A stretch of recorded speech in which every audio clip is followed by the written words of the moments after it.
I've been poking around on YouTube looking for blocks of baccarat, hands, shoes, whatever that I can test my strategy against. Because the advantage of that, obviously, is that all of those results are verifiable, and the shills and trolls that I have to deal with from time to time can't accuse me of of faking the results. Sarah and her partner, from what I can see, are Las Vegas based. His name is Victor, I think. And they've obviously got a great thing going here, promoting gambling like crazy, but showing things actually happening, which I think is marvelous. Um, I think that possibly what's missing here is the losing sessions, but that's usually the way it goes. You just promote the wins and keep stum about those losing sessions. The masked Miss Meiser looks pretty darn cute in her COVID outfit, because this is about a 2-year-old video, I think, and that's not a sexist comment. It's just a statement of fact. And I must say that the profits that she's showing at the end of I don't know, probably about a half hour or so of play looks pretty damn good too. The thing is that we're looking at real hands at play here, and that's useful, always useful. This is a maskless and less mysterious shot of the lady who calls herself Slot Lady, which I think is a very brave name. I mean, evidently she spends a lot of time on slot machines, or did until she stepped into the back room a little bit more to handle all the video editing and all of that stuff. That's according to the story that I found in the local paper, and it's really great that she's doing this, because I think that people respond much better to pizzazz and flash and splash and all the rest of it than they do to the kinds of things that I'm putting up. But I think both of us are after the same thing, and that is to demonstrate to people that casino games can be beaten. Sometimes it requires blind luck, but uh, most of the time you just have to have a sensible and consistent method, and take it from there. In this particular case, in the games that I analysed, she decided to back banker all the time, and obviously that was a good idea, because banker won in 100 and some hands. It was a shoe and a bit, I think. The bank won 10 times more often. I think it was 10 times. Anyway, you'll see, more often than player, and that obviously was a big help. The way the spreadsheet model here is set up, and it's pretty much the same as others that I've put up recently. The basic information is to the left, which is of course the shoe outcome, the actual BPT whatever, and then obviously the rest of the spreadsheet takes off after that. And over on the right hand side, you'll see confirmation of the player values involved, so that it's obviously -1 if it's a banker win, and +1 if it's a player win. And then next to that is banker, so it's the exact reverse. And then next to that is the wobble, or avant, dernier, or WBL, or whatever you want to call it, with immediately to the right of that the actual outcome. And then in each case here, we've got an estimate, not an estimate, it's a precise count of commission involved. 0, obviously, for the player, and then banker has to pay. In this case, it turned out to be 15.7% of the final win. And then avant dernier paid somewhat less, because that's a system or a strategy that bounces from player to banker and back again. So this is what backing banker looks like for Sarah's set of hands, 103, I think it was, and yeah, it's definitely profitable. It's better my way than Sarah's, but I also had to dig a bit deeper than she did, so that's fair enough. But the most important thing, I think, is that these are verifiable outcomes. Anybody can go to the session, which is there's a link that you can see on the screen here, and it's in the description down below, so that you can just go and watch it. And I must say, it is a pleasure to watch this lady doing her thing, because she's obviously very cool, calm, and collected, and admits happily when she doesn't really know what's going on.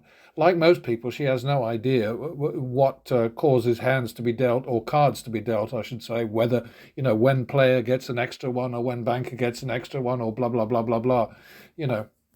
But she is backing banker, and she is backing.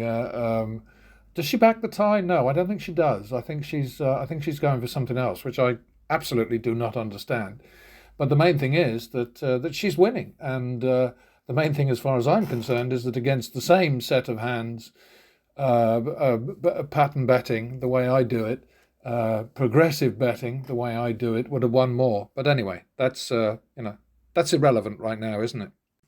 Yeah, shoulda, woulda, coulda are probably the three most used words in the Las Vegas lexicon, glossary, whatever it's called.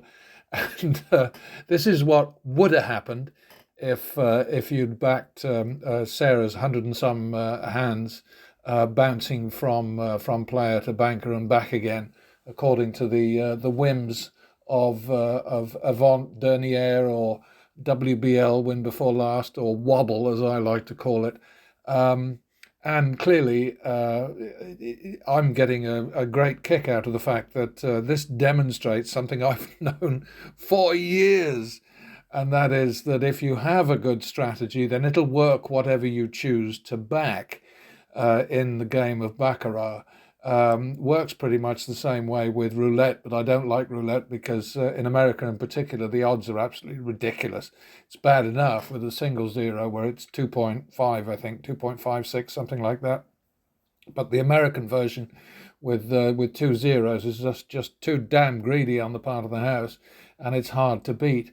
I must confess that I love the atmosphere of roulette, and from time to time will wander over and make a few bets, particularly if I'm at the beginning of a series rather than the middle of it. But what we're looking at here is the third set of data from Sarah. Oops.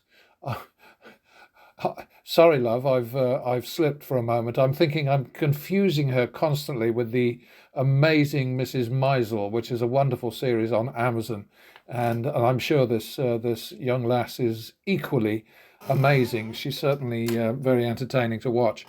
But that's it for now.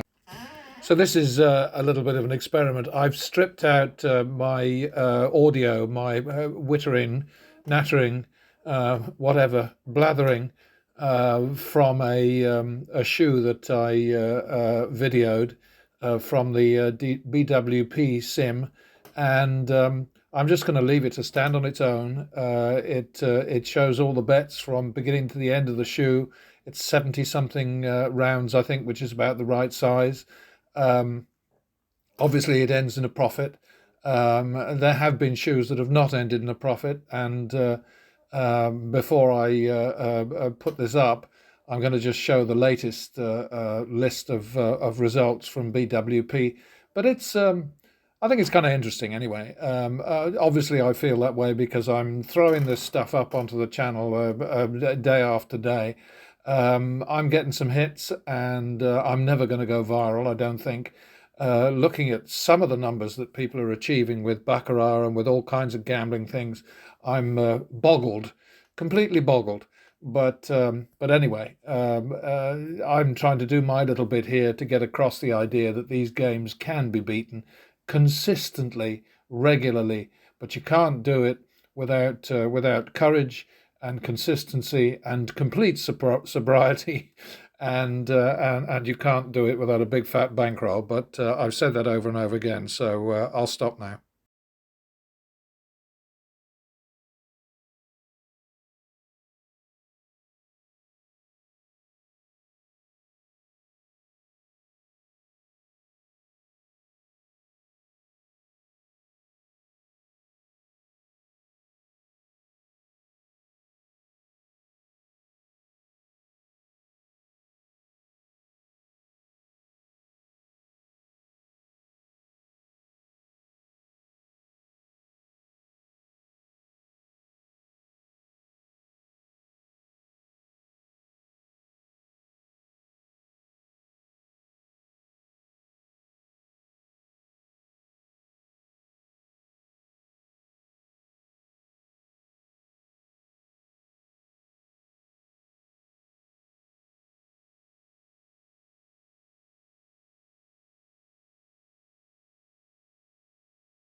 It's time for me to apologise for not paying attention. The lovely lady's name is Meister, not Mizell, and I do get confused sometimes. And obviously, they've got a great operation going, which is a huge benefit also to the El Cortez, which I dimly remember from my many, many, many, many visits to Las Vegas. I spent most of my time either downtown or on the Strip, and I think the El Cortez is a bit off the Strip. But anyway, they seem like great people, and they're doing a service for the industry, obviously for the gaming industry, as they like to call it in Nevada, not gambling. Terrible word. And good luck to them.